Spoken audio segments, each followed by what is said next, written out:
আসসালামু আলাইকুম আমার পরিবারের সবাইকে। আপু ভাইরা কেমন আছেন আপনারা অবশ্যই বলবেন। তো আমি আজকে আমার রান্নাবান্না কিছু শেয়ার করছি আপনাদের সাথে। আজকে করেছিলাম গরুর গোশের বাটা ভর্তা। এটা আমি একদিন নেটে দেখেছিলাম, এর আগেও দুই একবার করেছি, তবে আজকেরটা খুবই মজা হয়েছিল। তো এই জন্য কয়েক পিস একদম সলিড মাংস নিয়েছি, ছোট ছোট করে কেটে তাতে হলুদ, লবণ, জিরা, ধনে সব কিছু সুন্দর করে মাখিয়ে রেখে দিয়েছিলাম কিছুক্ষণ। আর এই ফাঁকে অনেক কিছু কাটাকুটি করে নিয়েছি, সবই আমি দেখাচ্ছি আপনাদের সাথে, শেয়ার করতেছি। সুন্দর করে মাখিয়ে নিলাম। তো এর সাথে একটু আলু দিব, কারণ শুধু গোশটা আবার কেমন লাগবে, তাই আলু নিলাম ছোটো ছোটো দুইটা। 5টা কাঁঠালের বিচি নিয়েছি, আর তারপরে রসুন, পেঁয়াজ, 2টা তেজপাতা নিয়েছি, আর অনেকগুলো শুকনো মরিচ নিয়েছি, 4টা কি 5টা। তো এগুলো সব একসাথে চুলায় একটু তেল গরম করে তার উপরে গোশটা দিয়ে আর শুকনো মরিচ দিয়ে ভাজা ভাজা করে নিচ্ছিলাম। তার ভিতরে সব কিছু দিয়ে পরে পরিমাণ মতো পানি দিয়ে অনেকক্ষণ ভালো করে কষিয়ে নিয়ে তারপরে শেষে পানি টেনে গেলে ভাজা ভাজা করে নিয়েছি। এখন এই কষানোটাই যতটুকু টাইম লাগবে।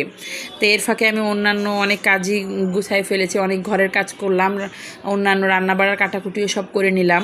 যা যা ছিল সব কাজকর্ম গুছিয়ে এই যে আমার চুলায় এটা হচ্ছে, কি সুন্দর মতো সুন্দর একদম সব কিছু সুন্দর মতো সিজে গেছে। তো এগুলাকে আমি এখন আলাদা করে নামায় রাখবো। এই ফাঁকে আমি আরও কিছু কাজ গুছিয়ে নিলাম। তো এই যে আজকে অনেক দিন পরে পুঁই শাক ভাজি করলাম। মেয়ের বাবা বলতেছিল পুঁই শাকটা সুন্দর করে একটু ভাজা ভাজা করো, ভালো লাগবে। তো পুঁই শাকটাকে কুচি কুচি করে কেটে আজকে আর ভাপে দেই নাই, কারণ এই পুঁই শাকটা এমনিতেই একটু হলেই হয়ে যায়। তাই রসুন, পেঁয়াজ আর কাঁচামরিচ দিয়ে ভাজা ভাজা করে নিলাম। যখন এটা একটু ব্রাউন কালার হয়ে যাবে, তার ভিতরে শাকটা সুন্দর করে দিয়ে ঢেলে ভাজা ভাজা করে নিলাম। হালকা একটু হাতে করে পানি দিয়েছিলাম যাতে ওই সেদ্ধটা হয়ে যায়, সে কারণে এত সুন্দর একটা স্মেল বের হচ্ছিল যখন এই শাকটা মানে ভাপ হচ্ছিল। পুঁই শাকের যে এত সুন্দর ঘ্রাণ বলার মতো না, খুবই ভালো লাগতেছিল। তো এই ফাঁকে ওটা চুলায় হচ্ছে, এক চুলায় ভাত হচ্ছে, তো আমি এই ফাঁকে বাটতে বসে গেলাম। সুন্দর করে একটু সময় নিয়ে বেটে নিলাম, 2বার বাটা লাগছে আমার সুন্দর করে ফিনিশ করার জন্য। তো আমি এর ভিতরে হলুদ, লবণ সবই দিয়ে দিয়েছিলাম। তো এই যে আমার বাটা প্রায় কমপ্লিট হচ্ছে, অল্প অল্প করে বেটে নিচ্ছি। কাঁঠালের বিচিটা একটু দিয়েছিলাম যাতে একটু মজা লাগে।